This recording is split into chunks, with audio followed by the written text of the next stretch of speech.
I'm going to come. The house is back in the house. For Glenbard North, this is their first house call. Will it be a game of cat and mouse? Stay tuned. Next on the IHSA TV network.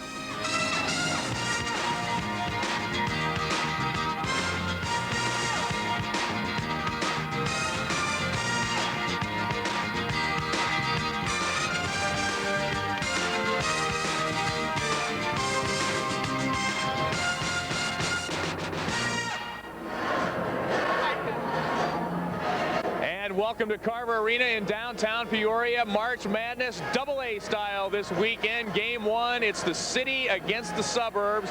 Hello, I'm Lee Hall. This is Carver Arena in downtown Peoria.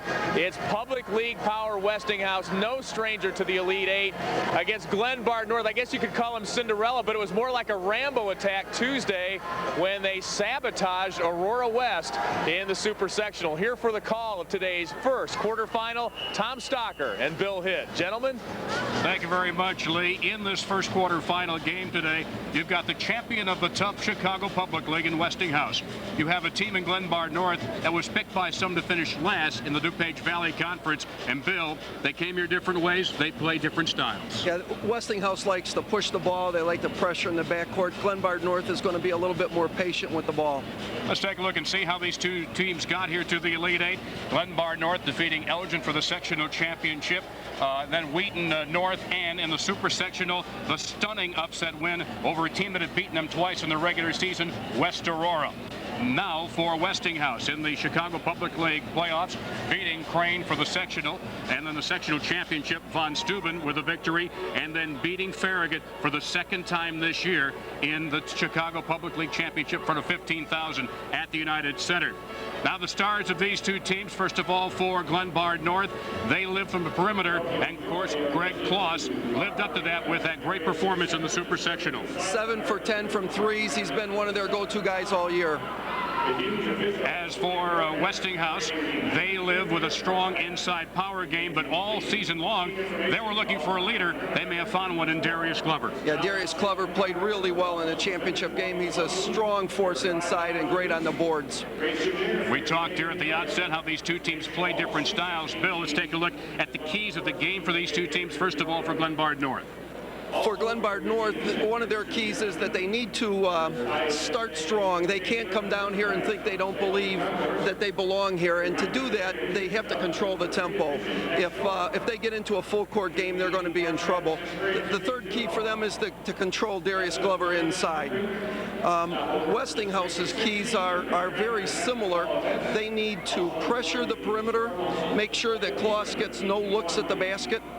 They need to extend the court and run up and down, look for transition baskets, and then they have to own the paint. The other thing to look at in terms of early in this ball game, Bill, is going to be the experience factor. This is Cinderella time for Glenbard North. Their fans don't usually plan on coming to the state finals. First time ever in the school history. Meanwhile, Westinghouse, no strangers here. No, and that's a big key for Glenbard North, just to feel comfortable in a court like this. Several players from Westinghouse have been here before. They're used to the hoopla, and we'll see what kind of an effect that'll have on the game, Tom. In fact, Westinghouse played a tremendously tough schedule this year. They played teams from Minnesota to Tennessee. They played only 6 home games. Meanwhile, Glenbard North played the more traditional DuPage Valley Conference schedule. Were beaten twice in the regular season by West Aurora, but when it came crunch time at Northern Illinois University, they stunned everybody. Yeah, you know, I think sometimes the DuPage Valley is an underrated league. There's some real strong teams in there, but certainly very few people outside of Carroll Stream would have picked Glenbard North in that game. We're ready for the starting lineups and the tip-off coming up right after we hear from your local sponsors.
And welcome back to Carver Arena as we're getting ready for our first quarterfinal game, Glenbard North and Westinghouse.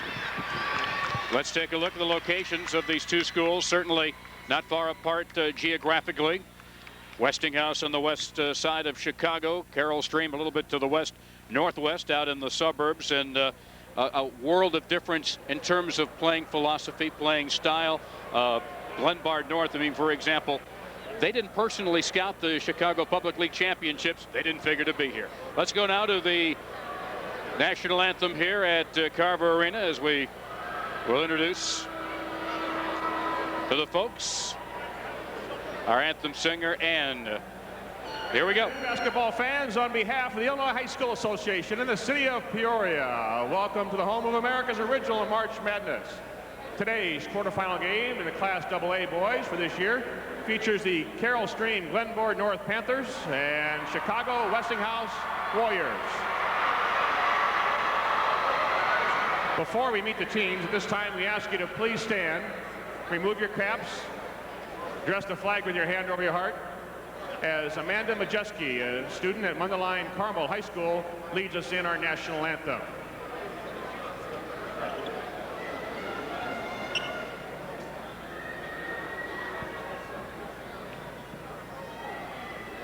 Oh, say, can you see by the dawn's early light what so proudly we hailed at the twilight's last gleaming, whose broad stripes and bright stars through the perilous fight o'er the ramparts we watched were so gallantly streaming, and the rockets red, the bombs bursting in air, gave proof through the night that our flag was still there. Oh, say does that star-spangled banner yet wave o'er the land of the brave and the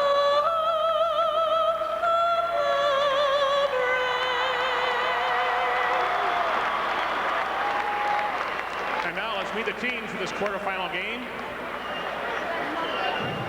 For the Panthers, the 6-foot junior, number 10, Brian Geiger.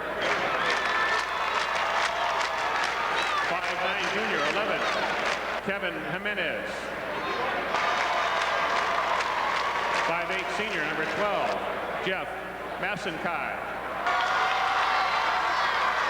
6-foot sophomore, 20, Jarvis Nichols.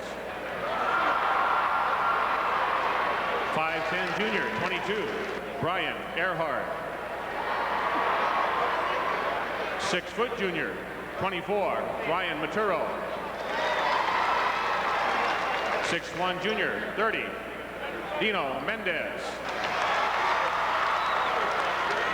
6'3" senior, 34, Matt Murray. 6'5" senior, 40, Mike Paradowski.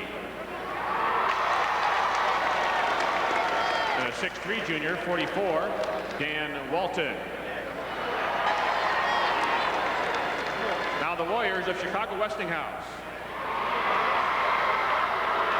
5'10" senior, 4, Parif Smith. 5'8" senior, 5, Stephen Cullum. 5'9" junior, 11, Courtney Thornton. 6-foot senior, 22, Darren Gafford. 6'3" senior, 23, Brandon Williams. 6'1" senior, 33, Anthony Bennett. 6'1" senior, 34, Edwin Whitaker. 6'8" junior, 35, Byron Booker. 6' senior, 40, DeAndre Billingsley. The 6'1" senior, 42, Aaron Moore. Now let's meet the starting lineups. For Glenbard North, the 6'2" senior, 32, Todd Evans.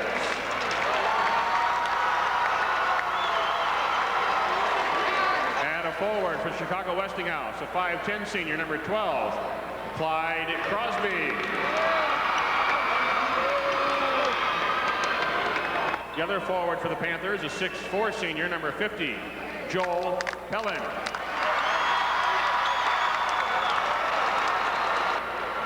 The other forward for the Warriors, a 6'4" senior, 44, Darius Glover.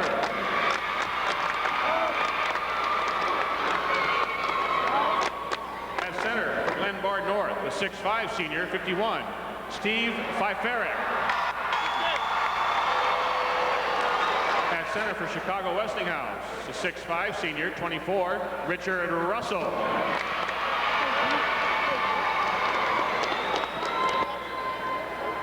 At a guard for the Panthers, a 6'2" senior, 14, Greg Cross. At a guard for the Warriors, a 5'11" senior, number 10, Jamal Brown.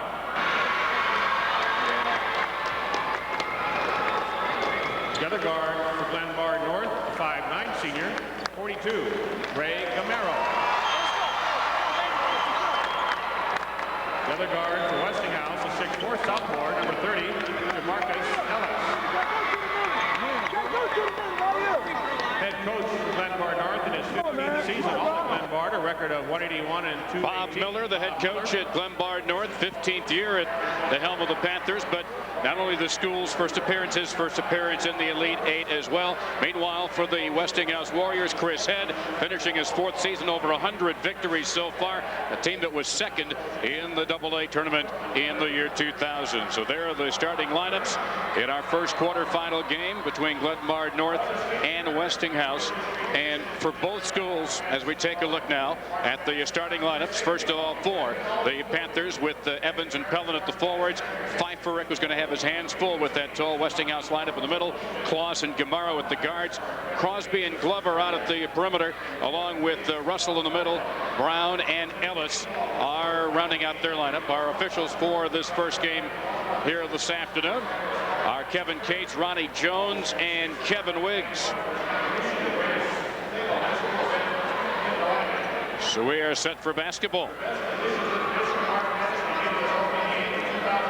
Presenting the ceremony of first basketball from the Peoria Civic Center, Jim Weatherington, and what a job they have done here now in 7 years of hosting America's original March Madness here in the city that began the state championships all the way back in 1908 here on the banks of the Illinois River in Peoria.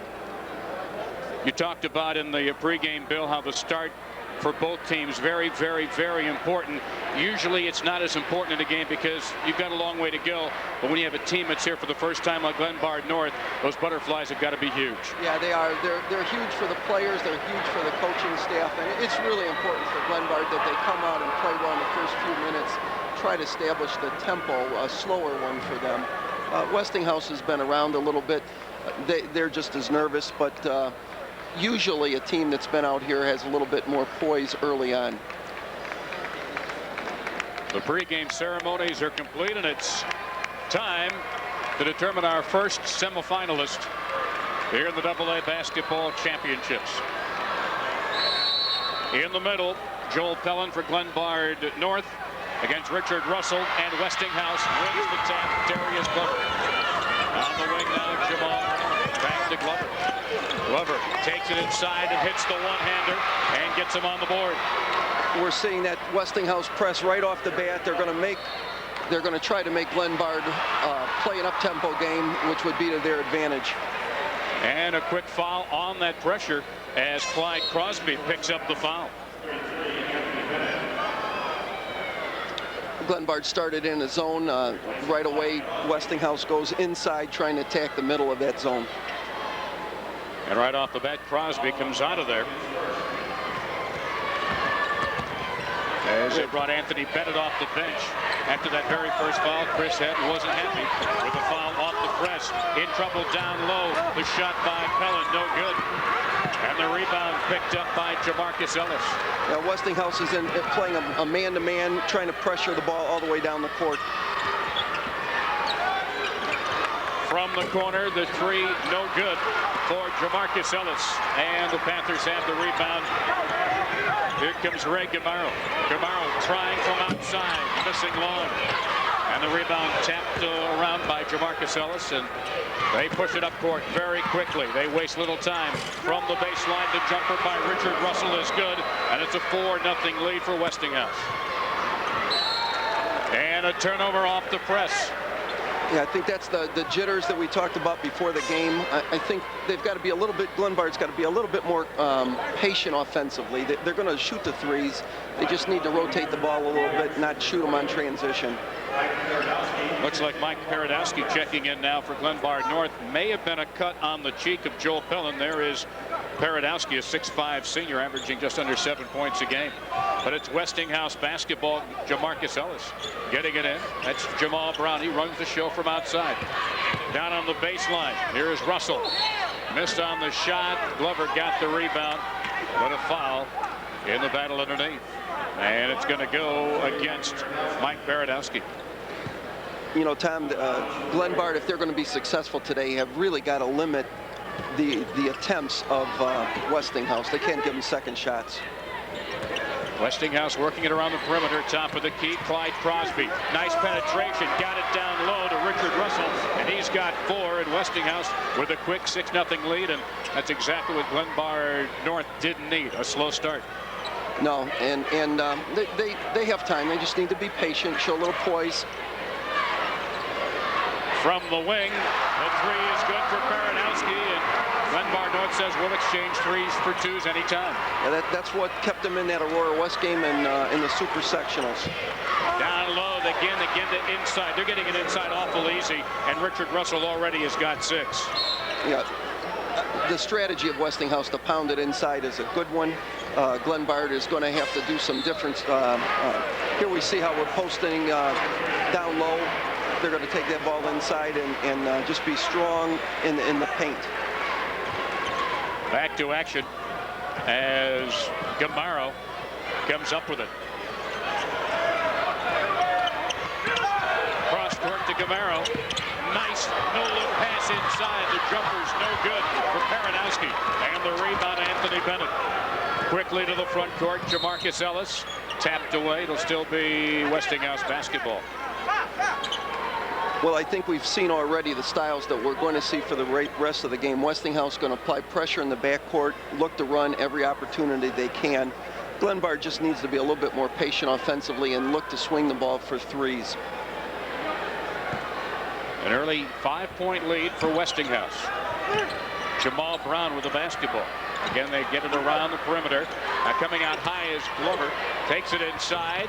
Can't hit the 14-footer. And then crashing the boards hard. And drawing the foul. Looked to be Bennett, maybe Russell. Nope, it's Anthony Bennett. Yeah, Westinghouse's plan is to really just attack the paint. I think it's a strong idea for them. And Glenbard just going to have to get bodies on people, box them out. Gamaro breaking the pressure. Comes up at the free throw line and nails it. Big basket on transition. He had the ball under control, takes it to the free throw line, makes a good decision. Just over 5 minutes remaining in the first quarter. Glenbard in a zone is taking it down along the lane. Jamarcus Ellis, and he hits it. Jamarcus, just a sophomore, called a young phenom by his coach, Chris Head. And it's a 10-5 lead for the Warriors of Westinghouse. And again, eventually, all this full-court pressure could take its toll on Glenbard North. Well, that's certainly part of the House's strategy, to just wear them out in the backcourt, force them into mistakes.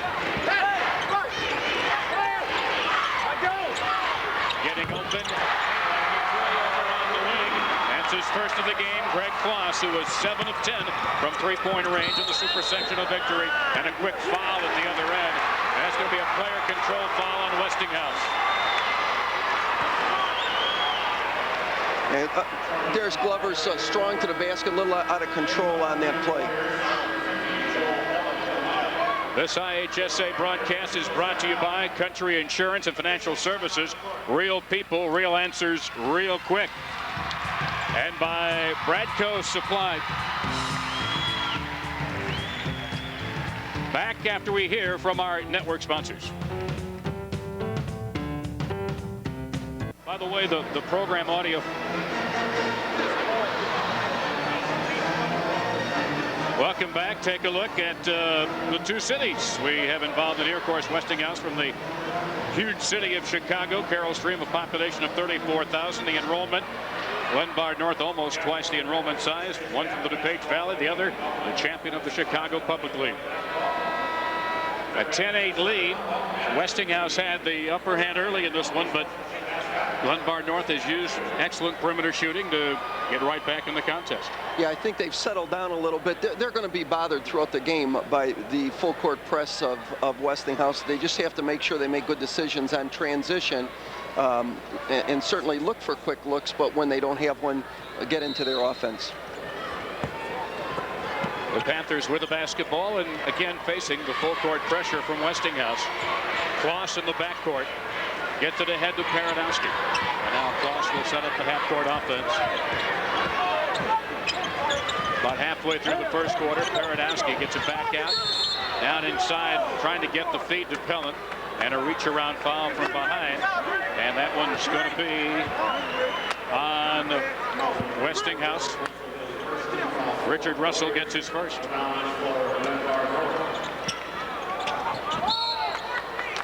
And a player control foul off the inbounds play. Greg Kloss knocking down Russell. I think, Tom, on that last transition was real interesting. Glenbard came down the court with a purpose to get the ball inside, drew a foul. It'll be interesting to see if they try to attack Westinghouse inside. A 2-point lead for Westinghouse. Glenbard North coming into this game has won 7 of its last 8 ball games. Glover kicks it out on the wing. Crosby decides to bring it back out front over to Jamal Brown. Glover missing the jumper. Follow-up good. Anthony Bennett, his first 2. You know, Bob Miller is famous for using some different defenses, and he's mixing up a zone and a man-to-man. There's a lot of sagging off the ball when they're in the man-to-man. Gamaro did a good job giving Kloss an outlet pass to break the pressure. The ball taken down inside, and Westinghouse starting to pick up the fouls early in this game. Yeah, that's I think it's a strength of Glenbard North to look inside. Nice ball fake, got him up in the air, and then drew the foul. Russell just picked up his second. As Paradowski got him airborne and drew the contact. But the free throw, no good for Paradowski, a 70% free throw shooter.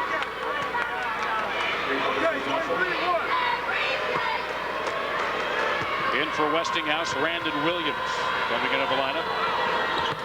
And Paradowski makes 1 out of 2, and it's a 3-point ball game.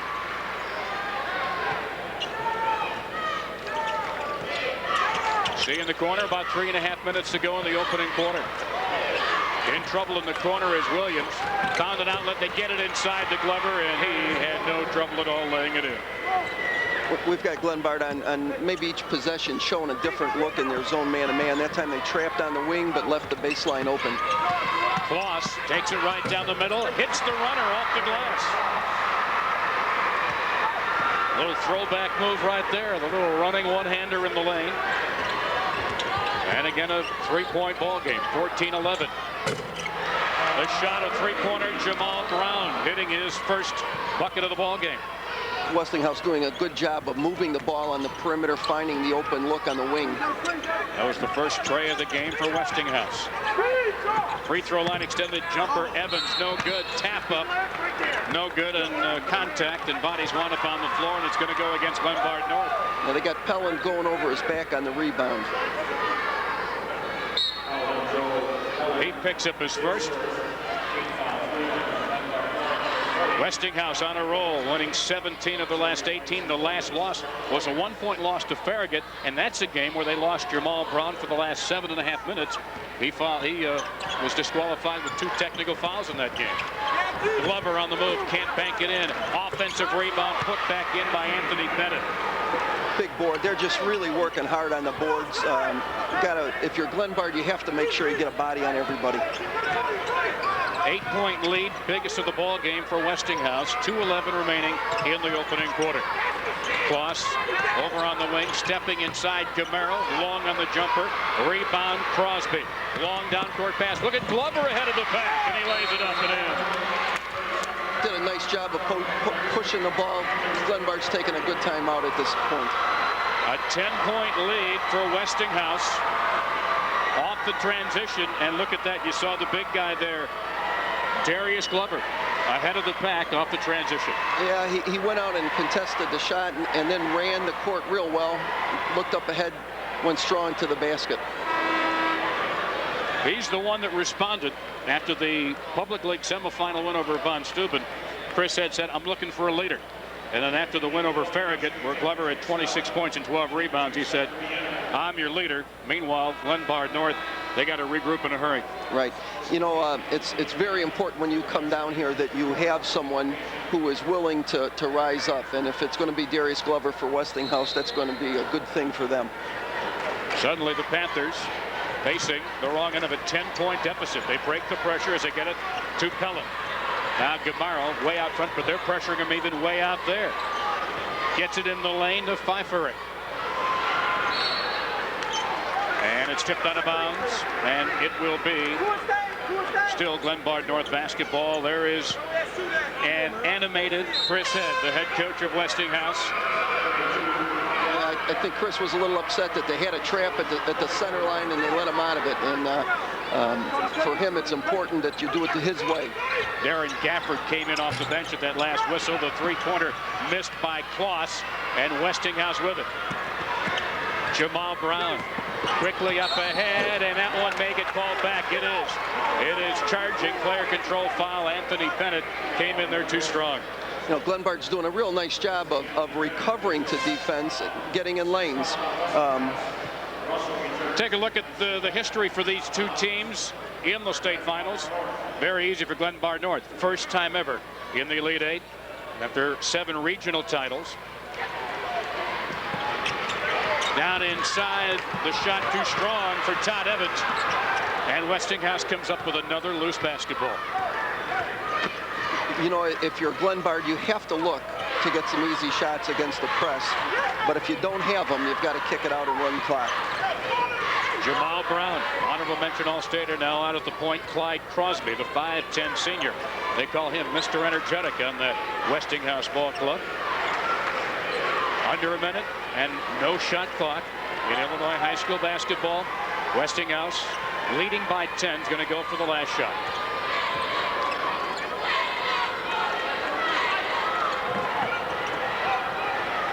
Glover kicks it back out front to Jamal Brown.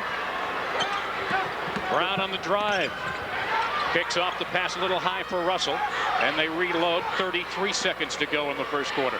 They're just running a little 3-man with their guard, looking for Glenbard North to make a defensive mistake where they can get an easy basket.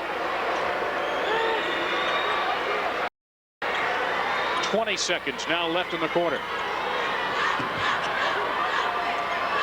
Gafford now gets it over way outside to Jamal Brown. Back to Gafford. Now Clyde Crosby. 7 seconds. They're going to start putting it in motion now. Glover on the baseline. Drives on Pfeiffer. No good. Rebound tipped out. Thrown up at the buzzer. No good. Almost went in for Clyde Crosby. At the end of the quarter, a 10-point Westinghouse lead as we hear from our local sponsors in the IHSA TV network. IHSA network.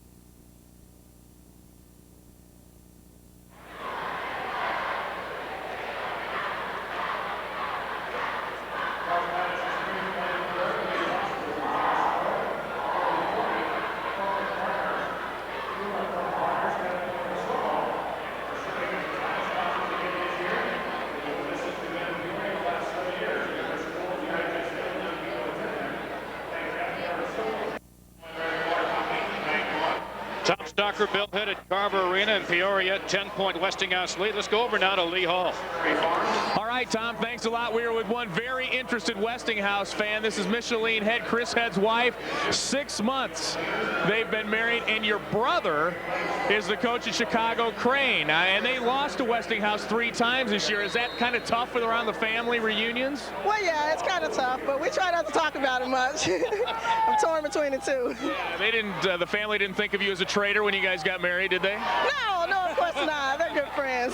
Now, sometimes they say when guys get married, they tend to relax a little bit, mellow a little bit. That hasn't happened to Chris, has it? No, he's still hard like he was before. Yeah, he's still tough. All right, good to see you. Congratulations. Good luck to you. Okay, thanks. All right, Micheline Head likes what she sees on the scoreboard, Tom. Her Westinghouse team up by 10. Thanks, Lee. Underway now in the second quarter. Still a 10-point Westinghouse lead. 21-11. Panthers with the basketball. Gamero. Kloss back to Gamero. Trying the three, and he nails it. Westinghouse came out in a zone. Glenbard did a good job recognizing it, spreading the court, getting it to a perimeter shooter. That was the 10th three-pointer of the year for Gamero. Trying it from outside, Jamal Brown. Can't get it to go, but an offensive rebound for Randon Williams. As Glenbard continued to try to switch back, gimmick defenses back and forth, man-to-man zone. No, they're playing mostly man-to-man. They'll show you a different look from time to time, Tom. On the offensive rebound, Randon Williams got his own shot back and gets his first 2 of the game. At a 9-point lead with 6.5 minutes to go in the first half.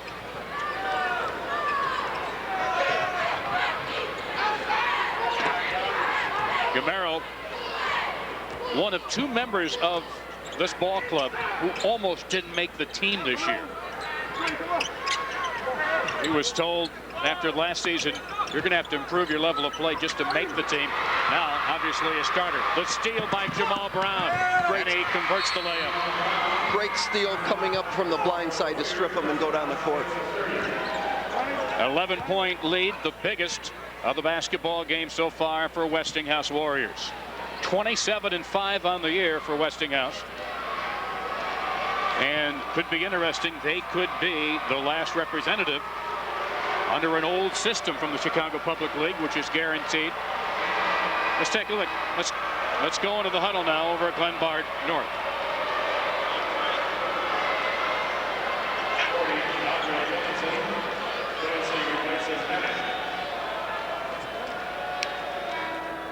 I think West Aurora is pretty good, and I thought they had some good quickness too, and I thought we played very well against them. These guys don't care who they play. They're happy to be down here. They're happy to be part of the March Madness experience. I don't think there's a lot of nerves. When we went to Northern Illinois University to play the Super Sectional, we're 10 minutes outside of DeKalb, and I have to go back and wake up 5 kids that are sleeping in the back of the bus on the way to the game. So I don't think there's a lot of nerves. The ball was deflected off a Westinghouse hand, but Glenbard's got to just be a little bit more poised coming down there in that transition to get better looks at the basket. 5:57 remaining. Coming in now for Westinghouse is Jamarcus Ellis as he comes in replacing Randon Williams. And coming up with the loose ball again, Clyde Crosby. Right now, Westinghouse seems to be getting every loose basketball. Yeah, they're pressing and pressuring in different spots on the floor. It's really bothering Glenbard North. Brown getting it down inside. Glover, the hanger, no, won't go. But an offensive rebound for Westinghouse. They pick up another loose rebound. DeAndre Billingsley coming up with that loose rebound. Glenbard is doing a really good job of sagging, but they're giving up some perimeter when they do that. They're getting screened on back screens. The three no good. But another offensive rebound for Billingsley. He's open. He'll shoot the three and hits it. And they've doubled up on the Panthers, 28-14. And another turnover, another steal. And a foul inside. Coming up with that ball, Jamarcus Ellis. And he winds up getting fouled back at the other end. You know, one of the things that Westinghouse does so well is to pressure the ball, and you can see here how they just get it up the court quickly, get good looks on transition. Foul was on Farrick, who gets his first. And now looks like Westinghouse going to go to use some of their depth of turnovers right now. 5-2 North with the dubious lead in that statistic. Stephen Collum now comes in. Tipped away there. Nice quick hands. Joel Pellin got just the third turnover of this basketball game from Westinghouse. Bob Miller knows something's got to happen in a hurry because there's still lots of time left to go in this first half. And his team has been doubled up here, 28-14. Timeout on the court here at Carver Arena. Westinghouse leads at 28-14 now. We'll hear from your network sponsors. And Westinghouse. Tom Stalker, Bill Hitt with you. Chris Head's ball club right now with a 28-14 edge. Westinghouse in the Elite Eight for the 13th time, finishing third in the state those 3 years, and just a couple of years ago finishing runner-up to West Aurora. Yeah, right now they're really doing a good job of applying pressure in the backcourt and then keeping the pressure on in the front court in different spots. Glenbard North has had a hard time identifying how to attack that pressure defense. And offensively, they've done a great job of pounding the boards. They have 15 rebounds to 3 for Glenbard North. Glenbard North, though, are such good shooters. If they will just be a little bit more patient offensively, they can get back into this game. Panthers with the basketball. Gamero out of the point. Over on the wing, we're getting fouled, Mike Paradowski, and that's going to bring another substitution in for Westinghouse. Chris Head doesn't waste any time. No, he doesn't like what a player does, he gets yanked. Yeah, and I think he's got some expectations of the kids and some simple rules. When they break it, they're out. So far in this quarter, Westinghouse has outscored Glenbard North 7-3. At the free throw line, Mike Paradowski, and he makes the first, and he's got 5 in the ball game. Paradowski was another of those players who, as a junior varsity player last year, saw such limited playing time that he was told by Bob Miller, got to step your game up to make this year's roster, and he's given him some great depth off the bench. He does a nice job, and that's a tribute to a kid who will work that hard to get on the court. Driving is Glover, and the shot couldn't crawl in over the iron, but he drew the foul. And the foul goes on Todd Evans, 6'2" senior. You can see him driving hard to the basket, kind of like parting the sea. Usually he scores on those. Let's see if he can hit his free throws. And the first one good for the 6'4" senior Darius Glover. And he's now got 8 points in the basketball game. They called that off a violation, got a violation on the lane. Chris Head right in front of our broadcast position here at courtside as it's brought down court by Gamero. Swings it back over to Kloss, who's been very quiet in this basketball game thus far. You got Westinghouse, they're cheating their zone over to his side, so he doesn't get a good look when the ball does come over there. Helen lost it, but it was rescued by Evans. Kloss double teamed on the perimeter. Again, Kloss. This time he's open. Got it. Well, you can see the Westinghouse strategy is the right one, because if they give him a step, he's going to drill that shot. 10-point ball game at 29-19. Jamarcus Ellis hits the driving jumper, and he's now got 4. The 6'4" sophomore who has to grow up in a hurry, according to his coach. Yeah, he was tough in the Chicago Public League Championship game and did a nice job driving to the basket there. In trouble picking up his dribble was Kloss. And he throws it away. Airmailed it behind Ray Gamero, and another turnover for Glenbard North, and Bob Miller looking for some help perhaps from the bench, as the revolving door known as the Westinghouse bench just here to our right continues to revolve, and He keeps shuttling in players after player. Pulling up on the baseline, Jamarcus Ellis, but got it back. That shot partially blocked, but it came down inside, and putting it up and in was Aaron Moore. If you look at that basket, Tom, you have 4 white shirts 4 feet away from the basket, all crashing. 33-19 Westinghouse. A little surprised that they have called their press off. I thought it was bothering Glenbard North. A little bit of foul trouble, that might be their thinking. And there's Close, this time hitting it from the right wing. He has got 11 of their 22 points. An 11-point lead still for Westinghouse, and traveling is called on Paris Smith, the 5'10" senior. Checking back in for Westinghouse is Edward Whitaker. And coming out is Smith after committing that turnover, and a chance to get it back down to single digits, this deficit here for Glenbard North. You just got under 3 minutes. It's important that they finish strong. Now Kloss, long three, just short, but it came underneath the Pellin, and he put it up off and in. And it's a 9-point deficit. That was Kloss's first miss from three-point range in this game. Driving inside, Jamal Brown, the running right-hander, no. Rebound tipped into the hands of Joel Pellin. They find Kloss on a quick transition, doesn't get a look though. Gamero, one hands it cross court over to Paradowski. Now they find Kloss on the perimeter. Loops it back out. Where Paradowski, high posting it to Pellin. Zone defense here from Westinghouse right now. You know, one of the things the team will look to do is skip the ball across. Westinghouse is cheating to Kloss's side. They don't have that opportunity to get the ball across the court quickly. Well, Gamero, who hit his 10th three-pointer of the year earlier in the first quarter, misses completely there, and it'll go to Westinghouse as Richard Russell checks back in for the Warriors.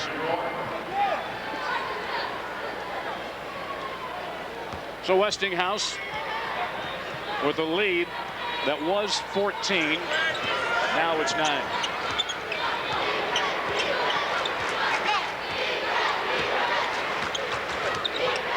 Jamal Brown watched by Gamero around the perimeter into the corner, driving the baseline, and Ellis missed the one-hand tomahawk. Boy, did that one carry him out a mile.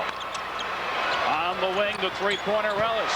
Well, he missed a dunk. He missed a three. He slams down his sweatband, and the young sophomore is showing some immaturity there. Yeah, you know, he's a very volatile player. You can see him go strong to the basket on this, misses the dunk. Glenbard North just slow getting over with that help side. They got to be a little bit quicker on that. Chance for Glenbard North to come up with a big bucket if they can convert here. Muscling inside, Pellin missed the shot, had a hand on it, but lost it. And here comes Westinghouse. On the baseline, Glover banks in the sweet jumper. He just does a nice job of finding him, getting himself open. He's got soft hands, good looks to the basket. He's taking this ball club on his shoulders. Well, he's a strong rebounder. He's just a presence there. You got to guard him. You can't give him easy baskets. You always got to be aware of where he's at. Paradowski missed the tray. Ellis came up with a rebound. I was a little surprised that Ellis stayed in after that little temper tantrum. Well, watching how quick Chris Head has yanked players in and out. Sometimes with sophomores, you have to, you know, maybe give them just a little bit more juice than you would give a senior. Little alley-oop this time, looking for Russell. Here comes Gamero for Glenbard North. Threw up a wild prayer, but he drew the foul, which looks to be on Edward Whitaker. You know, Gamero a little bit under control. They kind of bailed him out on that. I was a little surprised Westinghouse didn't come down there and run clock like they did at the end of the quarter. It seemed to attack a little bit early.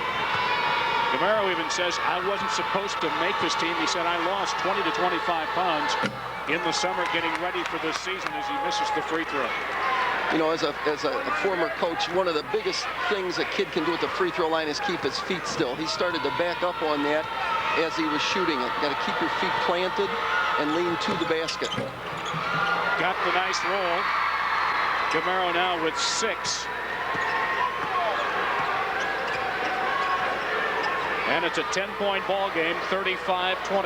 Let's see what Chris Head has planned for their last shot. Last time they brought the ball over to the left side. Seems to be a point of their attack. Jamal Brown. Now you can see how they've spread out a little bit that zone defense of Glenbard North. Looking for a seam. Brown now with 5 seconds. A three, no good. Tip, no good by Ellis. And it's good.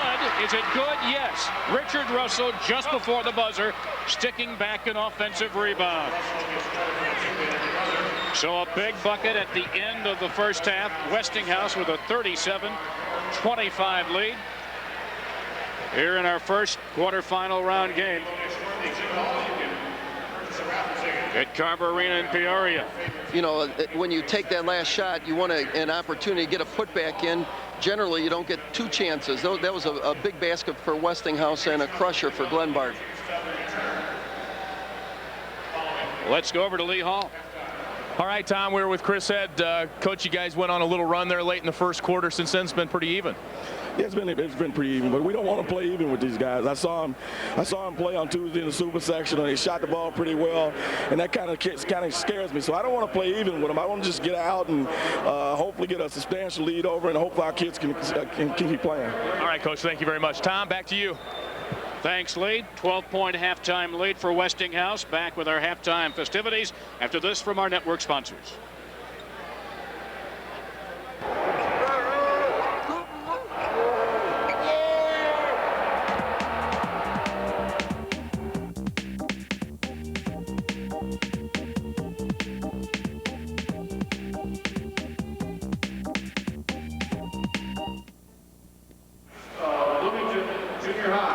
And welcome back to Carver Arena. It's Westinghouse with a 12-point lead here at the half. And we are joined by J.W. Smith. You're going to have to give me that title again, Mr. Smith. Executive Director, Department of Sports Administration, Chicago Public Schools. Tell me about your meetings that are going on this week with the IHSA and the proposal to kind of change things for the public league as far as the state tournament goes. Yeah, it's a proposal to really enhance the opportunities and the experiences we give our kids in Chicago. We think that it'll give us an opportunity to have more of a participation rate, and that's a tool. You know, athletics and academics go hand in hand, and it's a tool. Participation is a tool to stem the dropout rate, improve academics, attendance will be better, discipline, all of those wonderful things that accrue from athletic participation, we hope to expand for our kids in Chicago.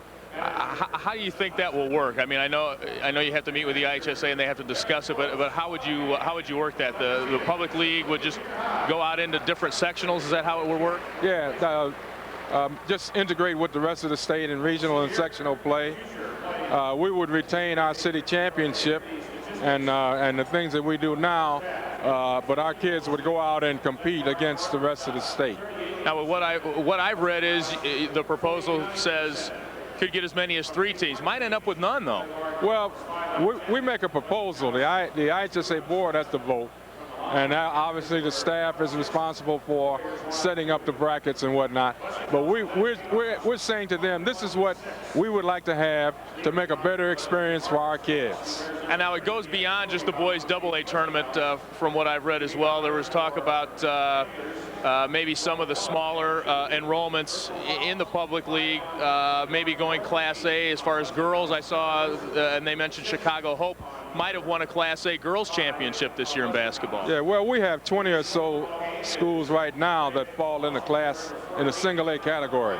And there's a movement nationwide to implement a small school philosophy and break up larger schools that aren't functioning and make smaller schools with them, make larger schools into smaller schools.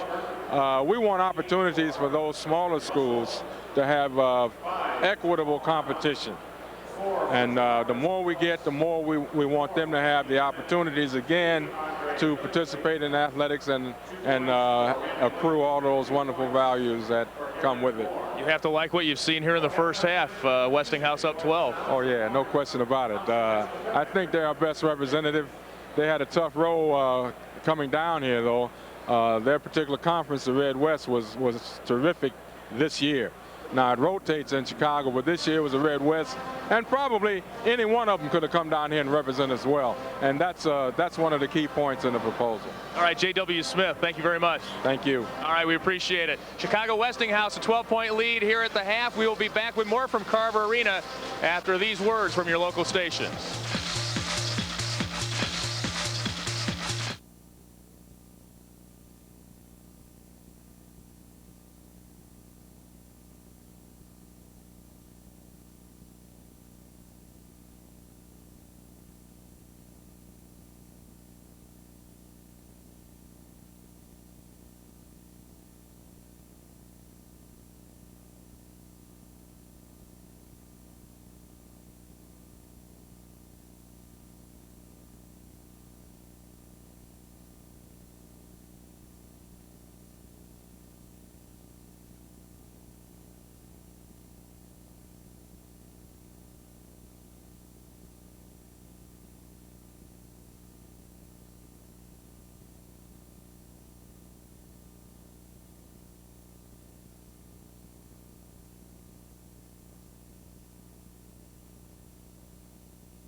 Welcome back. Carver Arena in Peoria here on the banks of the Illinois River. Tom Stocker, Bill Hitt with you.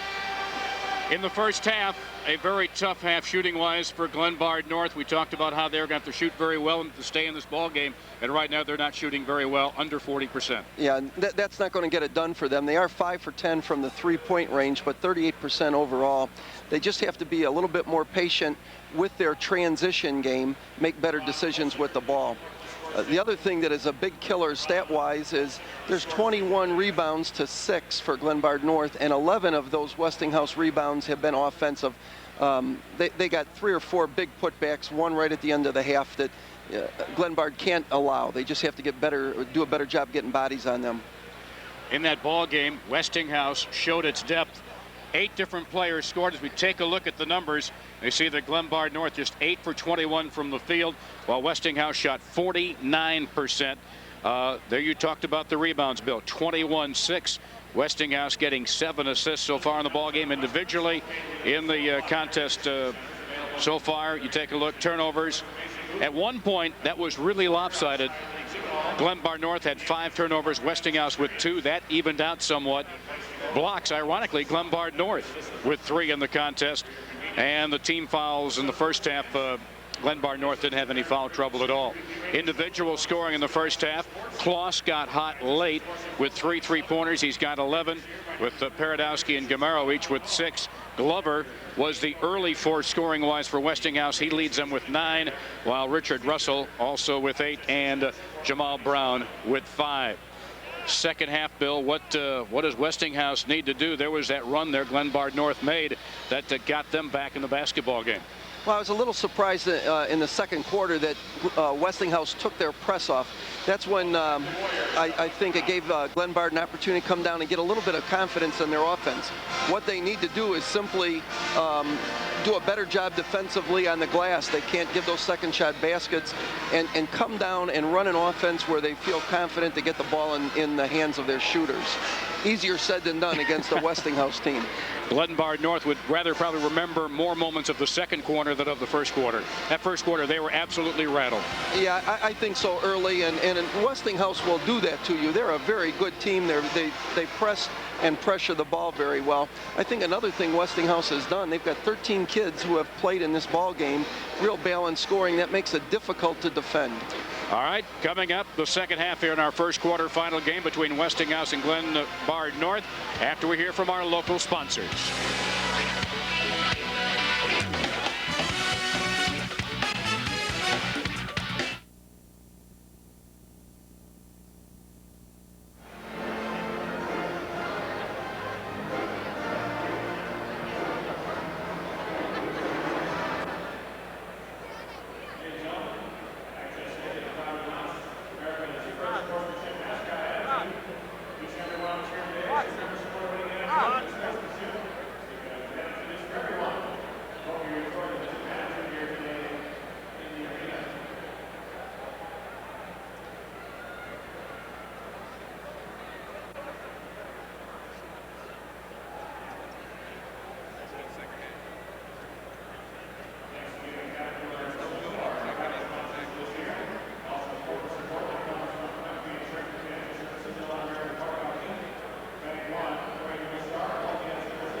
Glenbard North trailing by 12. Let's take a look at some of the highlights from the first half of action. First of all, Glenbard North was going to need Greg Kloss. He hit an early three, but then was real quiet for a long time. Mike Paradowski hitting a three from the left wing, keeping Glenbard North in the basketball game at the time. They trailed early in this ball game 8-3. A shot by Gamero from out front. And then the shot inside there, taken by Kloss as he hit a couple of late threes. The steal here by Jamal Brown, and he takes it and completes the fast break. Richard Russell has played well, 8 points so far in the first half. Saw the strong inside play here, but here's the big guy, Darius Glover. Just got the nice little soft kiss shot off the glass. And Jamarcus Ellis, the 15-year-old, showed signs of brilliance, a strong jumper there. He had 4 in the first half, and again a 12-point lead. Westinghouse with a half to go, 16 minutes away from going to tomorrow's first semifinal game.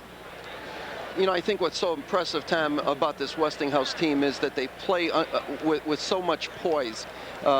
It gives Chris Head a little bit of luxury with Jamarcus Ellis when he gets out of control, to give him an opportunity to maybe play as a sophomore without as much pressure. Now with Glenbard coach Bob Miller, here's our Lee Hall. All right, Tom, thanks a lot, Coach. Except for that run by Westinghouse there late in the first quarter, your guys stayed with them pretty well. Did you feel like they got more comfortable as the game wore on? Yeah, I think they were a little nervous. I mean, Westinghouse is such a great team. I thought we did a better job in the second quarter of not giving them second shots too much. We got to be patient in our offense. We got to block out in our offense and defensive sets, and just take care of the basketball, and we're going to be okay. I think they got the nerves out, and I hope they got a better half against them. All right, Coach. Back to the huddle for you, sir. Thank you. Back to you, Tom. Thank you very much, Lee. Back with the second half from Peoria after we hear from our network sponsors. This is my country. These are my people. This is the world I understand. It's not just talking about service. It's really knowing the people we serve. I know them like the back of my own hand. Country Insurance and Financial Services. Real people, real answers, real quick. Tom Stalker, Bill hit, getting ready for the second half. Westinghouse led by as many as 14 in the first half. They'll open up the second half with a basketball. Glenbard North back to their man-to-man defense. Wasting little time, hitting the three from the corner, Jamal Brown. And that's their biggest lead, 15 points. You know, Glenbard is so worried about the inside that they find themselves getting screened and allowing that three-point shot. They're going to have to do a better job of fighting through that. Greg Kloss now working it from the point. Moves it over on the wing to Evans. Down on the baseline, the jumper rims across for Fiferic. And a hell ball called as both Pelland and Jamal Brown had possession of the rebound. That's one thing that Bob Miller probably would have to say his worst nightmare is you try to protect against that inside game, but it's been the outside game for Westinghouse that has been maybe the pleasant surprise so far in this contest. Kloss curling off that screen, fires it back out. It goes to Fiferic. Now Gamero. Kloss drawing a double team every time he gets the ball. His cross-court pass stolen by Ellis, and he converts. Yeah. Big problem for Glenbard. They're not able to throw that skip pass. Westinghouse a little bit taller, a little bit quicker. Let's hear now Coach Chris Ed talk about his Westinghouse Warriors. Because our team understands what's going on. We've seen the things that happened on Tuesday already. We've seen some of the top-rated teams get knocked off. I mean, here is all about business. The team that's down here that we're playing did something right to get down here. That means they're a very good basketball team. They're down here at the state tournament. So if you come down to the state tournament, you take them for granted. You know, you're just a bigger fool than anybody else. No, we're not going to take them for granted. We're going to go out there and play them just as if they were Farragut, if they were Collins or they're Whitney Young. We're going to go out there and play them. I'm pretty sure they're going to come play us too. He's so calm, so quiet, yet I feel like there's a building volcano just off our broadcast position here. He was quiet then, but he's not quiet always on the bench. The jumper missing, no good, on the rebound for Westinghouse. You know, they continue to own the boards. Yeah, and that's Coach had exactly the way you have to face an opponent down here. You have to take them seriously and be ready to play. Clyde Crosby picked up the pivot foot, starting that move, and he turns it over to Glenbard North. All right, now we see Westinghouse coming out with their full court attack defensively. Mike Paradowski's come back in for Glenbard North, replacing Todd Evans. And there's Paradowski using his height, working against this full court pressure. Joel Cullen. Again, they're trying to trap every time on the sidelines, and they're getting the turnover. The steal by Glover and a reach around foul against Paradowski. They showed a different press that time than they did in the first half. A little bit of a diamond press, looking to trap in different spots on the sidelines. Just a bad decision by Glenbard North trying to force that ball inside. Paradowski committed his second foul. Last two times they've been able to trap the Glenbard North ball handler on the sidelines. Using the sidelines as a third defender, they've been able to get a turnover as Gamero now checks out of the lineup for Glenbard North. Richard Russell into the corner. Jamal Brown around the perimeter. Here's Ellis. Nice feed inside. The layup good for Richard Russell. He's in double figures with 10. And so far, it's a 7-0 start here in the second half in this third quarter for Westinghouse. On the high post, working it down inside, Pellin, and he gets the nice shot to go. He just muscled his way down, lowered his shoulder, got a little space, put it up on the glass. First points of the second half for the Panthers of Glenbard North. 2 minutes into this third quarter. Ellis cutting across the lane and looked like he was blocked on the drive, and Fiferik will get the foul, his second. Right now it's looking like Glenbard's really having a difficult time maintaining the speed of Westinghouse. Inside, Glover came up short, and Fiferik came up with the rebound. One of Glover's few misses today. Again, they tried that trap, but this time they work it around the perimeter, the Panthers do. Out front with it is Jeff Massenkai. First time he's in the game. Ball winds up on the floor, and Ellis comes up with it for Westinghouse. Drew the foul. Another quick foul on Fiferik, who just got his third. A little maturity that time, a little senior style play there by Ellis, who knew he was going to get fouled. Yeah, he went up strong with the ball, pushed it, and kept it in the middle of the court. You can see his vision there. So Jamarcus Ellis, who in the words of his coach Critchhead said he's going to have to grow up real fast, misses the free throw. But you can tell he's a little more emotional as Fiferik now has to leave with 3 fouls, and Todd Evans, you see in your screen, back into the lineup. But Ellis, emotional, and you'll sometimes see that from the young kids who think they have to show emotion to show that they're in the game, as he missed both ends of the 2 free throws. Jeff Massenkai skips it over. Now Massenkai working the point over to Evans on the wing. In the corner with it is Paderewski, and a foul called. And again, one name we haven't called often when Glenbard North's had the ball has been Greg Kloss. And what they're doing is they're trapping him out of the zone. So if he touches the ball, 2 people are going to guard him. They're going to make him kick it up. Glover got his second. A steal, and here comes Westinghouse alley-oop. Missing connections with Anthony Bennett, but they did draw the foul. And that's going to go on Kloss, who gets his second.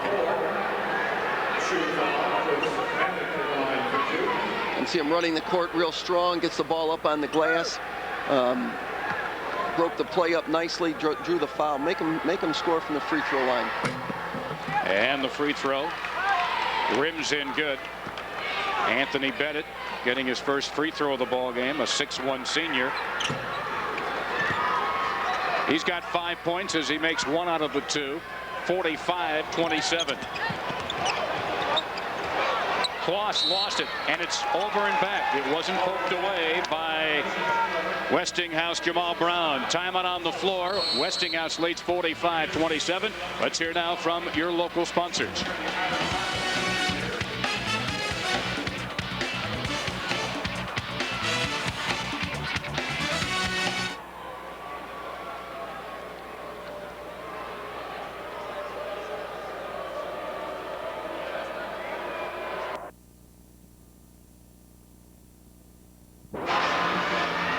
Welcome back to Carver Arena in Peoria. The winner of this game will meet the winner of our next game between Highland Park and New Trier. The Warriors fans jubilant. The Panther fans, well, at least they're soaking in their first ever Elite Eight appearance. It's a great and the experience is the most important thing. And Bill Hitt knows. He's had a lot of experience at that. Here's Ellis. Got it back out to Glover, who ran into both Kloss and Pellin. And the foul's going to go on Kloss, who just got his third. You know, so far in this quarter, Tom, Greg Kloss has not had a field goal attempt. You can see that the Panthers have gotten away from what did well for them.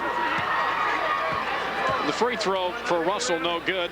Russell, 6'5", a lanky, athletic, but very quick. Hasn't really played his best basketball yet, according to his coach. 46-27. Going to see a half-court trap here from Westinghouse. Again, looking to press them in different spots on the court. Kloss getting it down low, forced it, got it back. Couldn't hit the jumper from the free throw line. Westinghouse on the break. The layup won't go for Anthony Bennett, but he drew another foul, and again the quickness for Westinghouse pays dividends. The foul called on Pelland. See him go strong to the basket. He's a 6'1" kid. They tried to alley-oop to him just a few plays ago. Great jumper. Just about at the halfway point of this third quarter. And so far, Glenbard North's been held to 2 points in this quarter as the free throw is good. And it's now a 20-point lead with the wink of an eye as Gamero comes back in, replacing Massenke for Glenbard North.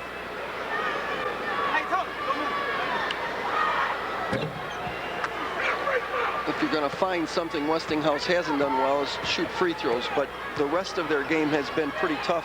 They've done a wonderful job of just pressing in different spots on the court. Nice save by Pellin, but the running shot won't go for Paranowski. And the shot made by Todd Evans, who gets his first 2 of the ball game. He averages over 7 points a game.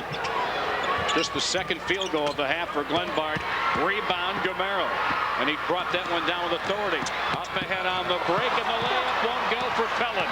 Oh my. And Westinghouse turning on the Jets at the other end. Ellis, yes, hits it from the left baseline. He's got 8. And that's the way it's been. The speed of Westinghouse and Glenbard North, they're getting the nice play, couldn't get the fast break layup to go. You know, you teach kids to try to run the court on the wings because you have an opportunity to get to the glass. That time he didn't. Pellin takes a seat on the Glenbard North bench as the Panthers have the basketball. They bring Kloss back in, and the pass inside off the hands of Pfeifferich, and it's going to be still Glenbard North basketball. And again, when you're going to play potentially 3 games in 3 days, as Glover comes out. Glover has not scored in the second half, but that hasn't stopped Westinghouse from expanding the lead to 20 points. Kloss quickly drawing that defense by Westinghouse, Jamal Brown. And a foul called. This one's going to be on Westinghouse. Hooker gets the foul. And coming in now is Clyde Crosby, giving Jamal Brown a breather at the guard position. But one of the big assignments Brown has gotten has been to try to shut down the opposing team's top guard.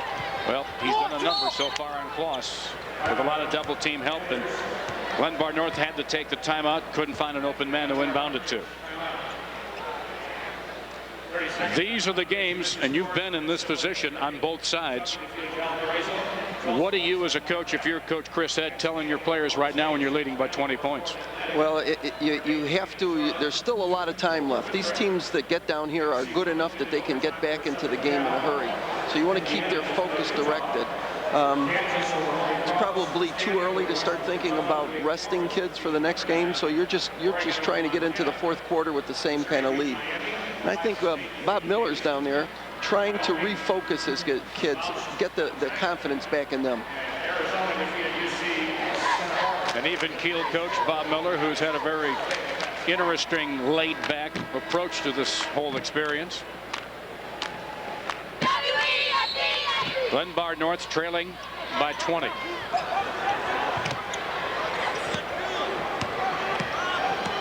Ball brought up court by Clyde Crosby. Anthony Bennett getting it out front now on the wing to Ellis. Shooting the three, no good. Crosby. And in the battle for the rebound, a foul, and it looked like going over the back inside there was Brian Booker. He gets his second. You know, one of the reasons why the Westinghouse has not scored in the paint is they've been a little bit more successful on transition, caused some more turnovers, and just scored off the break a little bit more this quarter. Glenbard North with state titles in other IHSA sports, but had never been this far in the boys basketball tournament. Dragging the pivot foot, trying to find an open man was Mike Paradowski, and another Glenbard turnover. They're just really frustrating them right now in terms of they're trying to get the ball to Greg and they can't. Coming up, our next quarterfinal game. The winner of this game meets the winner of New Trier and Highland Park. And tonight, two more quarterfinal games. This one ought to be a dandy. Thornwood against Springfield Lanphier, and then it's Moline from over in the Quad Cities against one of the legendary programs in IHSA history, the Orphans of Centralia. Lots more action coming your way from Carver Arena in Peoria. Nice save out on the baseline by DeAndre Billingsley and Jamarcus Ellis. Gets it off to Crosby. Now on the wing it goes into the corner. And Anthony Bennett. Now it looks like Westinghouse spreading things out a bit. We've got 2.5 minutes to go in the third quarter, and they've got a 20-point lead. Dish down deep inside. No good on the shot. And in the battle for the rebound, a Glenbard North foul.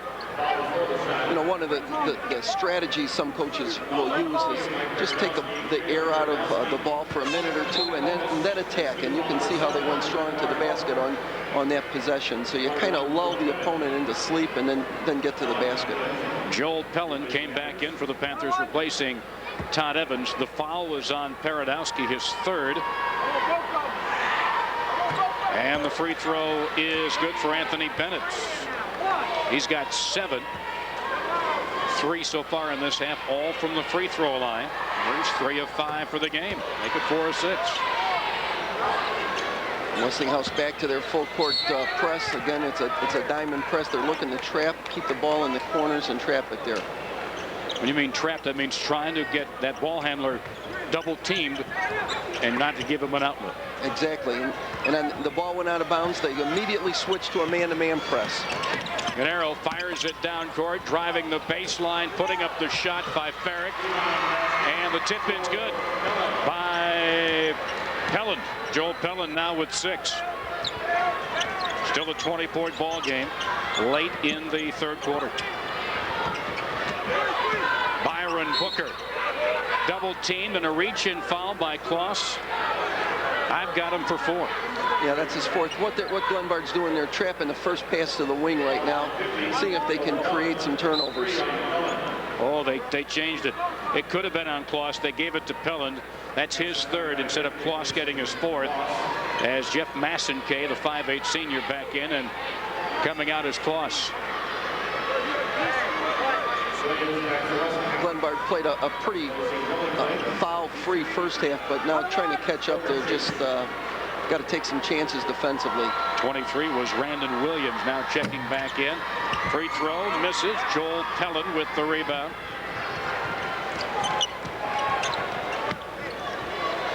Down by 20 is Glenbard North. And they're not even looking right now for the perimeter as the ball winds up going out of bounds a little too close down to the baseline, and another turnover. Yeah, lost control of the ball and should have just probably picked it up, but tried to regain his dribble and get to the basket. Again, Glenbard trying to trap, pass almost stolen, loose on the floor, and it's going to go out of bounds. Last touched there by Williams, and it'll go over to Glenbard North. But it's interesting, down by 20 in a team that had been, watch for the scramble for the ball in the corner. Nice job there in the corner by Pellin, knocking it out of bounds off of Williams. But I would think that Glenbard would be looking more to perimeter, but they're not. It's been taken away from them. Well, there's Kloss trying a three. And won it out on that possession for Glenbard. He set up with 3 guards on the perimeter, and everyone on Glenbard and Westinghouse knows where Kloss is. So that time they gave a little different look to try to bring Kloss off a screen. Ellis driving, getting it inside, and Williams lays it up and in. 4 points for Randon Williams. 53-31. Setting high screens now, just trying to bring him off the screen, see if he can get a 3 off a dribble. Evans' shot blocked, and Williams comes up with a loose ball. They're getting some great play off the bench, Westinghouse is, in this game. They have been strong off the bench all year. And another foul against Glenbard as Westinghouse brought it into the front court. Helen just got his 4th. Darren Gafford now checks in for Westinghouse, replacing Bennett. Gafford, nicknamed Rock. Paradowski comes back in now, replacing Pellin, who has got 6 points in the ball game, well under his 12-point-a-game average. The free throw's no good, and again, that's only been the only weak spot in this game for the Warriors. But they haven't needed the free throw line. No, they've been really successful getting the ball. The second half, keeping the ball out of Kloss's hand. There's Kloss's first points of the second half. He's got 14. Greg Kloss has been really held quiet in this game by Westinghouse's D. A 3, trying to answer. Gafford, no good. Got it back.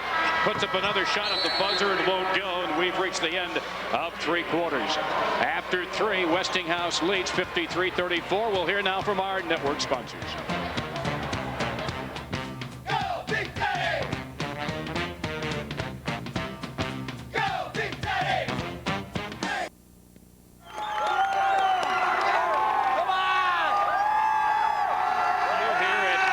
Tom Stalker, Bill Hitt with you here at Carver Arena, and somewhere up in the crowd is our Lee Hall. Team B with the Glenbard North fans. Now they're down 19, but you guys are down 19, but you haven't sat down the whole game. Yeah, no, we're gonna win. Let's go! Come on! Tell me what the mood's been like around school this week. It's been crazy. It was crazy. Okay. They refuse to believe the scoreboard. They are sticking with their Panthers right now. Back to you guys. Reality, fans, you don't usually mistake the two. Fans never usually are deep-rooted in reality, but that's why they're here. It's a great experience for the kids, who, by the way, the students from Glenbard North who bought tickets for this game today were getting an excused absence to enjoy the experience of being there. As the 3-pointer missed from the corner by Jamal Brown. And here comes Glenbard North, and Kloss carried the basketball and turns it over. Turnover number 15 in the game now for Glenbard. Yeah, they had just 7 at half in that quarter. They had 14, just field goal percentages. And again, that's a credit to the Westinghouse defense. They're making Glenbard do things they don't want to do. Quick ball movement by Westinghouse. Ellis kicks it back outside. Now Glover, who's back in the game, missed the shot but winds up on the deck, and he'll go to the free throw line. The foul by Farrick. He got his 4th. So they've got 3 now 2 in real foul trouble. Pfeifferik and Pellin with 4, and Paderewski and Kloss each with 3. Darius Glover.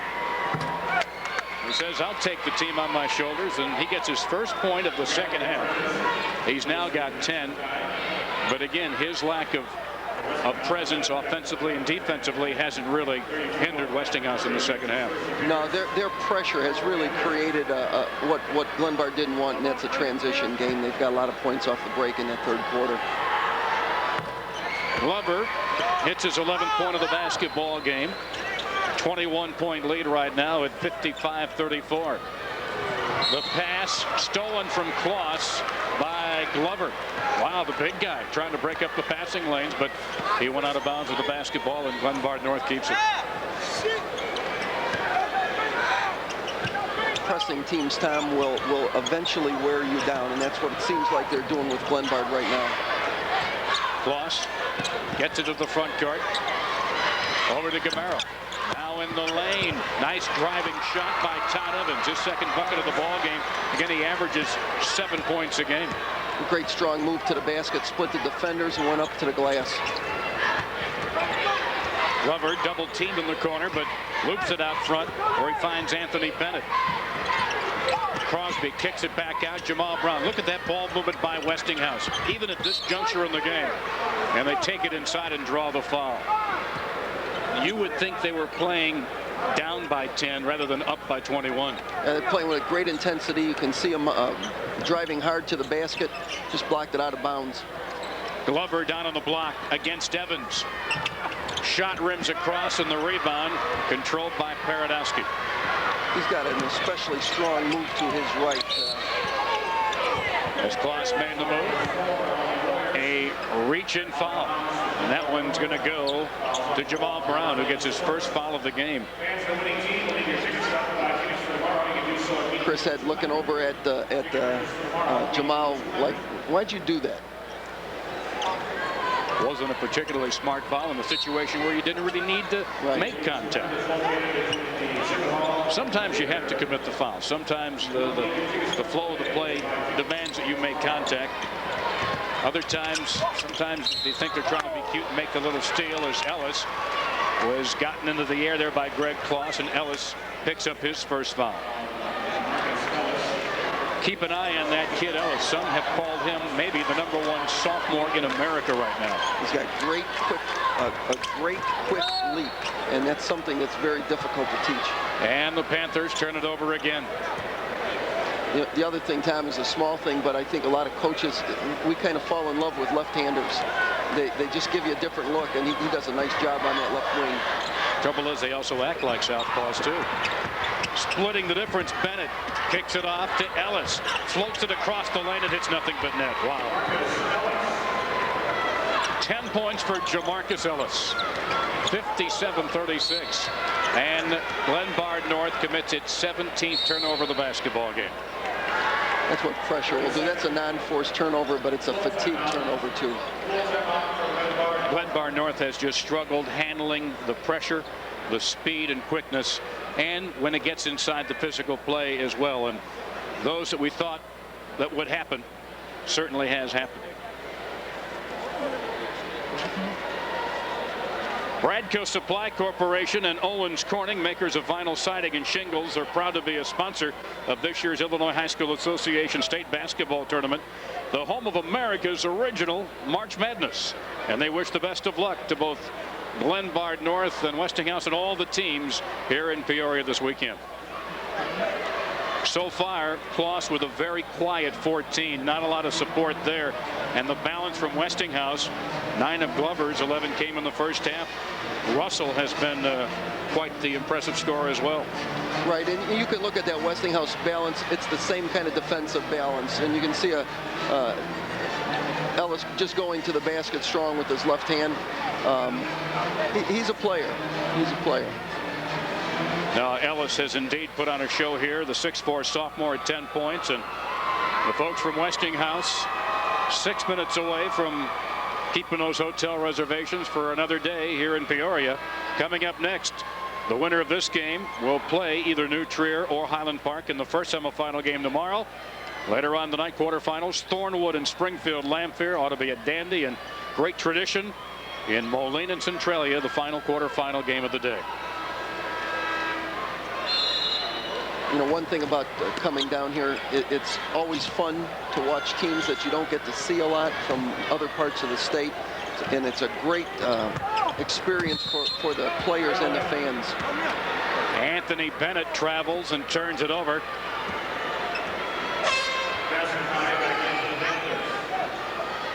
As checking in now, Jeff Massenkay for Glenbard North. Kloss still in the backcourt, nearly airmailed it over the head of Paradowski. Kloss finds Dan Walton. Double check that. Matt Murray now in the game for the first time, and he was fouled on the reach-in. Clyde Crosby picked up his second foul, and that'll bring Richard Russell right off the bench. One thing about when you're a Westinghouse bench player, don't get real comfortable. No, he uses his bench real well, and he gets kids involved in the game, and they obviously understand their roles because they go in a game and you don't lose a beat. Massenkay over to Kloss. Look at how far away he is from the basket when he receives that. They've done a great job of making him uncomfortable on the perimeter. Helen can't hit the jumper, and unable to save it from going out of bounds was Russell, and it'll still be Panther basketball with 5:26 remaining. That's been a great point, Bill, is noticing when Kloss has gotten that ball, that defense has just stretched him out almost out of bounds. Kloss double team trap there. Nice swing pass down inside. Fiferik got it from Pellin, and Fiferik getting his first 2 of the game, and he averages over 8 points a game. Yeah, that was a great look. And back to that little half-court trap. Glover inside got the nice feed. He's got 13. Glover has been their leading scorer in 5 of their last 7 games and 3 out of 5 in the Chicago Public League playoffs. Paradowski over to Massenkay, and they get it down inside to Fiferik. This is as good a job as Glenbard's done getting the ball inside all game. Yeah, good dribble drive penetration there. Nice pass off. A little overplay over there for Pellin, and instead he picked up the foul, and that may be it for him. That may be the career for Joel Pellin, the 6'4" senior, who played on Glenbard North's Class 6A state runner-up football team in 2000, and a big hug, an emotional hug from Coach Bob Miller. He says, Joel, it's been a heck of a ride. Well, you know, these kids have nothing to be ashamed of. They've had a great year. Certainly a great tournament. Kid's a competitor. Folks, there's some emotion there. Bob Miller is crying. Well, you know what? It's a highlight. It's an experience that people don't forget. March Madness can also be March heartbreak. Yeah. And you've experienced both ends of that spectrum as well in your days at Proviso East. It's truly a great feeling when you win, and it's just the opposite feeling when you don't. But Bill, it was scenes like that. Joel Pellin in tears, Bob Miller close to tears, if not in tears. That's what gets in your blood in this state tournament. Absolutely. That's the intoxicating part of this tournament, the emotion you watch these teams play with. Still 4.5 minutes to go. A 21-point lead, and Chris Head calls a timeout for Westinghouse. We'll take a timeout, 61-40 Westinghouse. Let's hear from our network sponsors. 4:30 left here at Carver Arena. It's all Westinghouse, and right now we are with Dick Van Sciak, the former Peoria Manual coach, the all-time winningest coach in IHSA history. And Coach, you ran across some pretty tough public league teams in your day going to the state tournament. I remember when Jameer Jackson was a senior, you guys ran up against King. You'd had more than one state title to your credit, if not for the public league guys. Yeah, we had some pretty tough competition up there. I believe now most of the Peoria schools have tasted some of that competition, playing in the summer league up against Morris, and that's helped also. Of course, you went out in style. Your final game as head coach at Manual State Championship back in '94. It's hard to believe it's been 8 years. I can't believe it's been 8 years. The time really flies, that's for sure. Still a thrill to come here and watch this, though, even here in Peoria. Oh, it's a time to renew old relationships that we've had down through the years, and talk to guys that you see maybe once a year. And I just talked to Coach McDougall from West Aurora and Northern Illinois. People like that, and this gives you a chance to get around and see those guys. The all-time winningest coach in IHSA history, and probably one of the nicest guys you'll ever want to meet, Dick Van Sciac. Thank you very much. Back to you, Tom. Bill? We talk about all the talent that Dick coached over the years, but we've only got 4 minutes left in this quarter and only have the remainder of the day, because he had some serious talent playing right here in Peoria. Yeah, he did, and what Lee said is absolutely true. One of the real gentlemen in the game. Just a great person, a great coach. A 22-point lead right now for Westinghouse as Jeff Massenkay, 5'8" senior. They get it inside, lost by Farrick, and Westinghouse comes up with it. Here's Ellis, that talented sophomore. And out on the point to Jamal Brown. He's done a whale of a job running their show from the point in this game tonight. He's got great quickness, obviously handles the ball well, makes good decisions with the ball too. Massenkay, the reach-in foul. 3:45 remaining, basically the outcome not in doubt. And while Glenbard North, their stay will be short, there's still a lot of memories to soak in here. And a core of 8 seniors on this Glenbard North team that are winding up a career here today. Yeah, many of them involved in other sports as well. They have a real strong sports program over at Glenbard North. They have always been successful in the football programs and a great wrestling program as well. Anthony Bennett now with 10 points after the 2 free throws. The ball stripped away from Paradowski. Here's Westinghouse on the run. The ball goes through the hands of Jamal Brown out of bounds, and back-to-back turnovers as the ball goes back over to Glenbard North. And now if you're Chris Head, here's what's going through your head. You should be thinking about making sure you end this game without any injuries. You don't want to take silly chances running transition. Game getting sloppy right now. It's been a long afternoon for Glenbard North's Bob Miller. Westinghouse jumped out in this game to a 6-0 lead, opened up an early 8-3 lead, and led by 10 at the end of the first quarter, 21-11. Led by 12 at the half and opened it up in the third quarter. Ellis and Massenkay draws the foul. I'm just spreading the court now, trying to take time off the clock.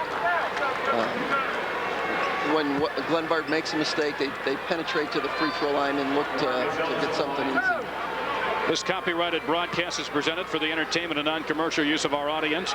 Any reproduction or other use of this program without the express written consent of the Illinois High School Association is strictly prohibited. Tom Stalker, Bill Hitt, Lee Hall with you here at Carver Arena in downtown Peoria. Is coming out of the game 6'2" senior Todd Evans. And what a future for this youngster, Jamarcus Ellis, who has scored 10 points so far in this ball game, despite going 0 at the free throw line. There's maybe one of the marquee recruits nationally out of Chicago in a couple of years. Free throw is good. Darren Gafford checks back in now for Westinghouse, and some long faces on the Panther bench. Greg Kloss, who's winding up a career here, drives in the lane and drew the foul. And looks like that was the bumping foul on Gafford. Nope, they're going to give it instead to Stephen Collum. Greg has done a wonderful job throughout the whole tournament. Obviously in the Aurora West Super Sectional, lit him up for 29. Probably didn't get the kind of looks in this game that he would have liked, and that's a credit to Westinghouse. And there's Mom and Dad recording this as Greg Kloss at the free throw line now with 15 points. What a career for Greg Kloss, who also played on a second-place state football team in 2000 for the Panthers.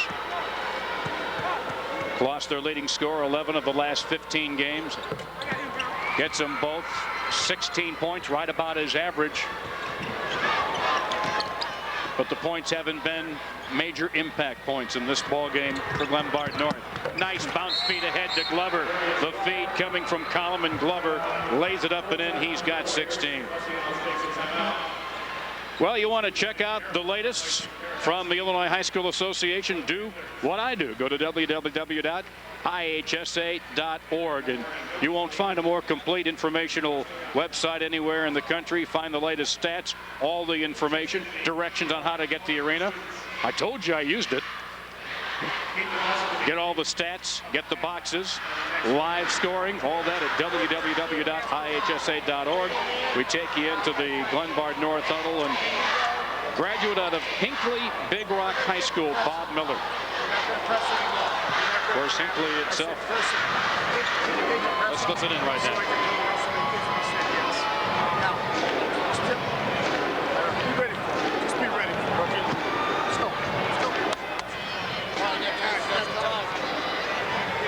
The even-mannered temperament that he's had this entire thing, even a little bit of sense of humor Chris had, huddling his troops just off to our broadcast positions right here.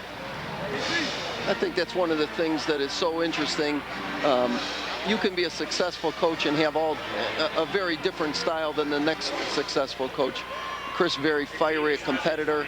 Bob, very laid back. But both of them, even in a game like this, coaching all the way to the final horn. But this tournament, the stories are made by teams like Westinghouse, a perennial program. No surprise that they're here. But other great stories are made by the Glenbard North, as Kloss nails the three.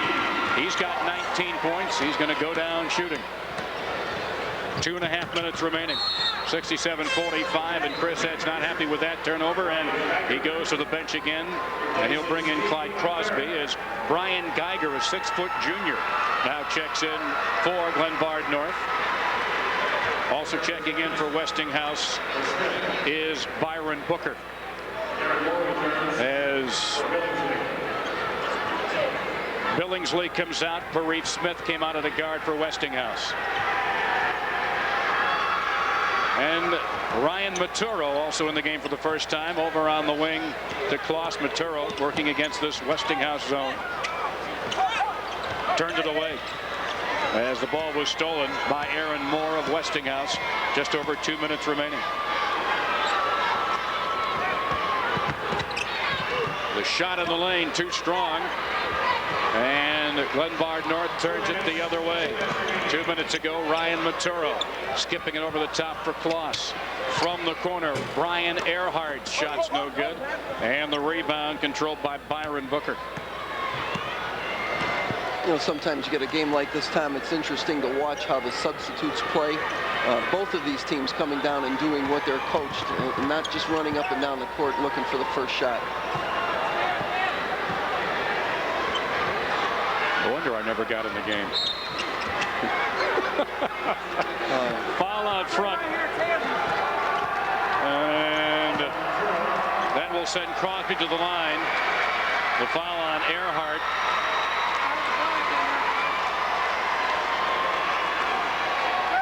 And right now, Chris Head's going to start clearing the bench himself. They will play the first semifinal game tomorrow against either New Trier or Highland Park, as Crosby, the 5'10" senior, gets his first point of the basketball game. Coming in now for Glenbard North was Jarvis Nichols, and there goes Kloss. His career at Glenbard North is over, but what a career it was, especially in his senior year, helping lead this team to the Elite Eight. Courtney Thornton now in for Westinghouse. He replaces Clyde Crosby. 90 seconds remaining in this first quarterfinal round game.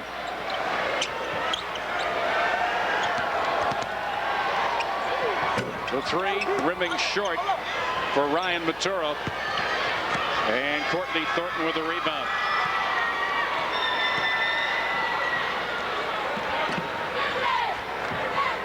On the baseline, the jumper no good for Aaron Moore. And the rebound winds up in the hands of Ryan Maturo. Shot blocked on the way up a little bit. Rebound, stick back missed by Dan Walton. Ball loose on the floor. It pops free to Stephen Collum. 49 seconds to go. A 24-point lead for Westinghouse. Ahead of the pack, and the layup, no good for Brian Geiger. Oh my, hit the bottom of the rim. The three, no good for Nichols. Courtney Thornton comes up with it, and he's fouled with 27 seconds to go. A chance for those subs to get their name in the scorebooks officially. Yeah, Bob was trying to get him in. Looks like he would have called timeout if that layup would have gone in. If you take a look at, well, just some despair on the faces of the Panthers. Their dream, the bubble has popped for Glenbard North here in this first quarter final round game. As the free throw for Courtney Thornton is good. Well, you know, it's a great experience to come down here, and my friend Bob Jarrett, the building principal at Glenbard North, is retiring this year, so it's kind of a nice farewell for him. He's been at that school for about 35 years. About as long as it's been there. Yeah, he was one of the original ones. That's the other thing, you know, you're getting up in years when you remember when these schools were built. Right, right.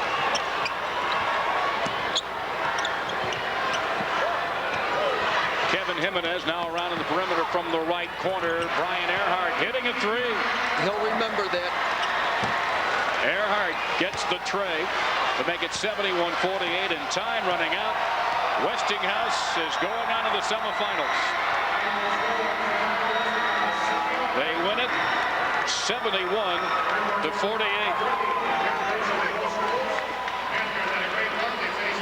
And Chris Head picks up career win number 105 in his fourth season, and the two teams showing great sportsmanship. The handshakes.